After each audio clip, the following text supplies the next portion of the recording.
Hi, I'm Ricky Young with your daily government update.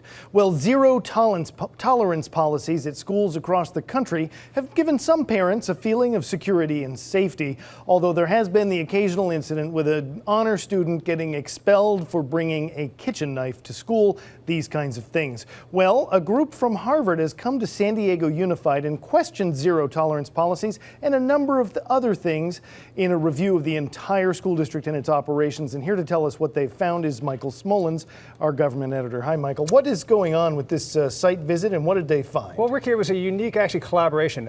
San Diego Unified invited them in. They're doctoral students from Harvard's School of Education, and they looked at some key areas. You mentioned violence, but there's also the diversity or lack thereof of the teaching staff, the achievement gap, which we've written a lot about between certain minorities and white students, and early childhood education, and trying to just sort of dissect those a bit with the district's help. These were areas that Cindy Martin, the new superintendent, thought needed some examination.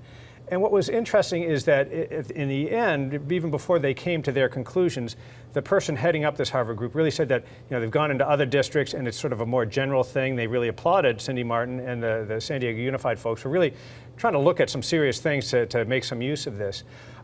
We mentioned zero tolerance, and basically what they've learned over time in terms of discipline is that the zero tolerance and the real rigid discipline it doesn't work. It's not improving the numbers of expulsions and things like that. So they're trying to be a little bit more kinder, gentler. They still have serious issues, if not crimes, where they're expelling kids or suspending them. But they're also trying to kind of get at the root of the issue. It sounds a little touchy-feely. They're going to institute talking groups and things like that. But they found that some of these things have worked a little bit rather than just having these rigid policies. You mentioned what happened to that honors student. A person could get kicked out of school for having one of those nail clippers that has a file on it because that's classified as a knife. So those kinds of things are changing. But some of the broader issues are arguably more difficult to tackle. The achievement gap is a tough thing that we've been talking about for years.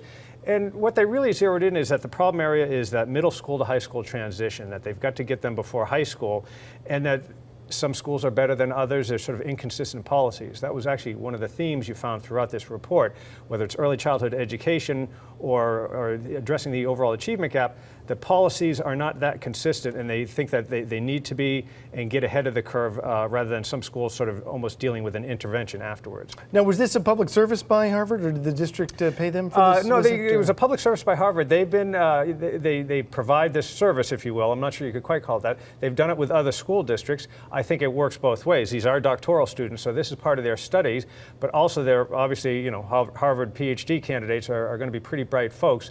So school districts welcome the opportunity to bring them in for several days to really dig under the hood, so to speak. And they're calling for consistency, and yet your team's also written about this La Jolla cluster that's sort of breaking off and doing its own thing and calling its own shots. Yeah. Is that the future, or is more consistency and more centralized administration where we're headed? I think overall they're talking about consistent policies that there's certain inequities throughout the district. The La Jolla situation's a little bit more touchy because, frankly, La Jolla High some time ago threatened to become a charter because they didn't like what the district was doing. So nobody wants to lose, schools out of La Jolla. They're good schools. They keep the district's score averages up because they do test well. They want to give all districts a certain amount of flexibility, and that's what they're sort of saying, that if others want to follow the La Jolla thing. But I think it's just really more the philosophy of, kind of getting, in order of more of a preemptive way in a lot of these cases with these students. All right, very good. Well, thanks for keeping us up to date, and thank you for watching. Catch us here next time on the Government Minute.